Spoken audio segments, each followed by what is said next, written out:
Hi Melissa, this is Gavin. I'm just doing you a short pre-collection video.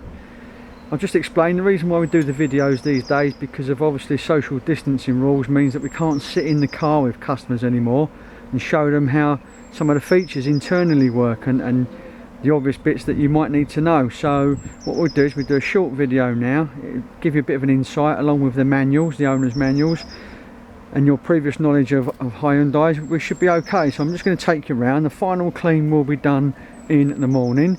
First thing I'm going to show you is the passenger filler cap, and that's in the same place as it's always been on the Hyundai range, which is the back left hand side, the passenger side.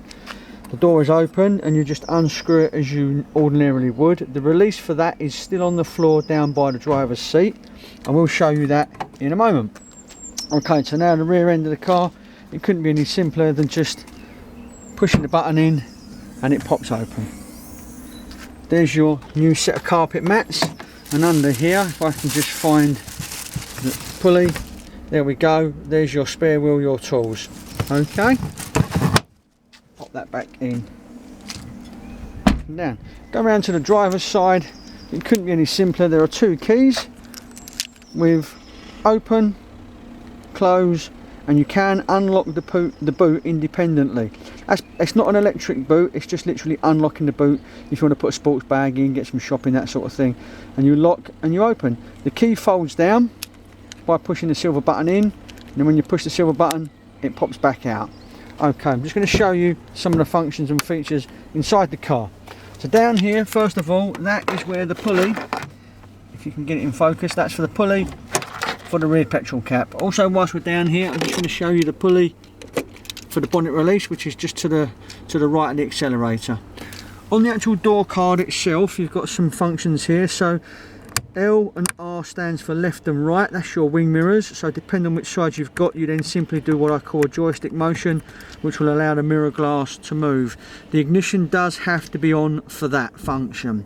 If you push this one down, that locks all the windows, that stops anybody playing with the windows, and you can lock and unlock the doors as you feel safe and need to. When you drive away, when you pull away, you will initially hear the doors lock down anyway, but that's how you can then let somebody in if you want to give them a lift. Again, driver can operate all four windows. Moving across, this one here, so this is called traction control, this little symbol here. It's always on, its default setting is on, but what it basically does, it stops you wheel spinning the car if you pull away quite fast. The reason why you can turn that off is because if you get stuck in mud or snow, you might then need to generate some wheel spin, of course, to help pull you free. So you would turn that off at that point and then pull yourself free, and then obviously make sure you put it back on again. This one here is just to brighten up or dampen down the bulb, what you see in the clock display system over here. And in this one here, probably find you'll never use this one. They always put it on the cars, but it's really to adjust the headlamp beam. In the old days, when the suspensions were a little bit more wishy-washy and you had a lot of weight in the boot, technically the front of the car would go up, and then you could use this to bring the beam down. I suppose the only time you might want to use that now is on country lanes without using your full beam, but other than that, it's pretty simple. I'm now going to get in the car and show you some of the features that we see. First thing I'm going to do is put the key in and fire her over. Okay, I'm just going to get myself comfy. So what you've got here then, first of all, on the steering wheel itself, you've got volume for the radio on the left hand side, so up and down, as well as the dial actually on the set itself is volume. You can then manually search through stations here, but you can also do that here. Okay, I'm just going to turn it down a little. You can mute it as well. This one is recirculation, so you've got a MIDI device plugged in. Okay, so on the right hand side, you've got cruise control and a speed limiter. If you've ever used cruise control before, it works just the same as any other. If you've never used it before, I would advise you to read the manuals first before trying it. But if you do want to try it, always do so on a nice clear road, just so you can get an idea of what to do. But you would simply turn it on, get to the speed that you want, press set, and it will stay at that speed what you're doing. Okay, as soon as you touch any of the pedals, whether that be brake, accelerator or clutch, it will turn itself off and you're back in total control of controlling the speed. But again, it's well worth reading through before playing with that one, just to familiarise. Down here is your answering of the telephone and discarding of the call. I'll show you how you set a phone up in a moment. And then also what I call your tripometer here. So this is what's going to show you what's going on the clock system just down here. So every time we press that, you can see it's gone to trip B now. And you've got various other functions that you can zero out at the same point. Alright, so I'm just going to zero out. We're going to press reset. And that goes to 0. And that is the reset button there. And you can play with that to your heart's content. I'm just going to turn the steering wheel down so we can now see what we've got on the left hand stalk. So it's down for left, it's up for right. Your headlamps are on the end of the indicator stalk here, so what I call half a turn towards the front screen would be your side lights. Another notch would be your what I call your nighttime light, so going out in the dark. You've got your fog lamps on and off here. You turn the lights all the way back to you, and that's everything off. Indicator is down for left, up for right, flashes towards you, and full beam away from you. I'm now going to do the same on the other side. Move the steering wheel around, and there we have it. Down is one wipe of the screen, so down, one wipe.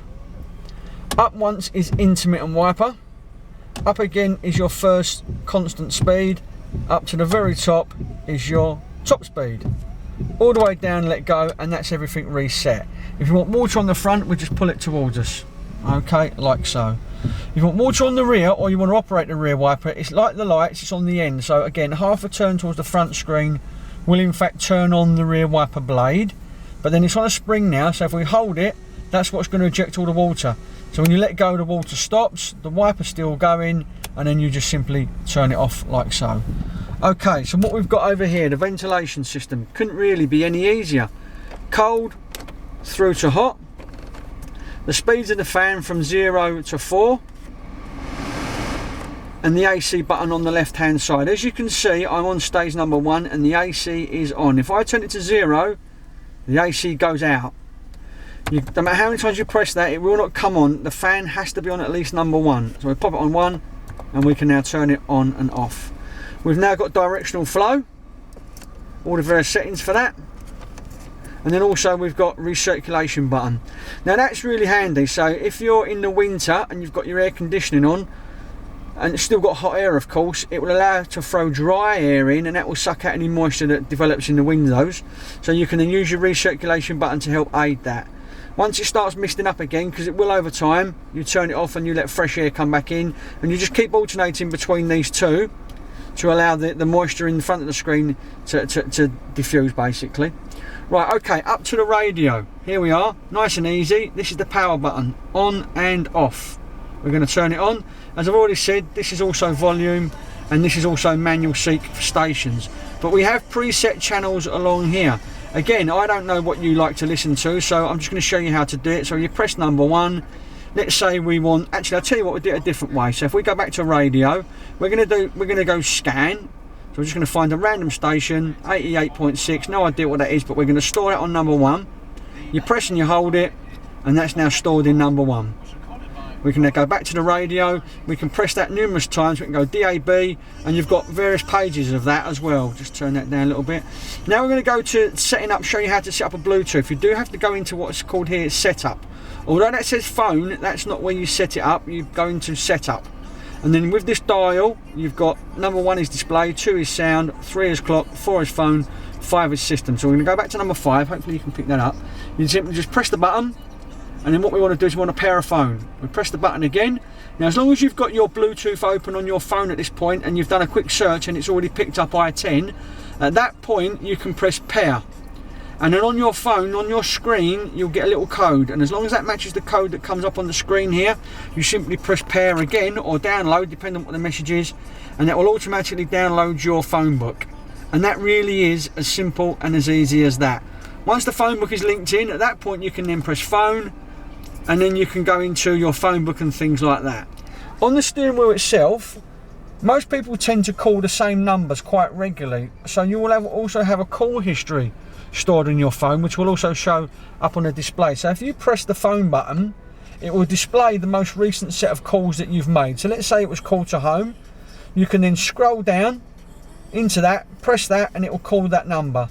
and it will always have those there unless you clear it. So that's a very easy way to find the most recognisable numbers. Okay, onto the gear shift. It's quite simply reverse, is across and back. You don't push it down, you don't lift it up, you just simply move it across and back. There's a USB and an auxiliary connection here with a 12-volt socket there. And that's really about it for the time being. So with that and all the manuals, that should give you a great insight to what's going on with your new car. But if you've got any questions, you're always welcome to phone or drop us an email. But bye for now, and as I say, enjoy this new car once you've got it.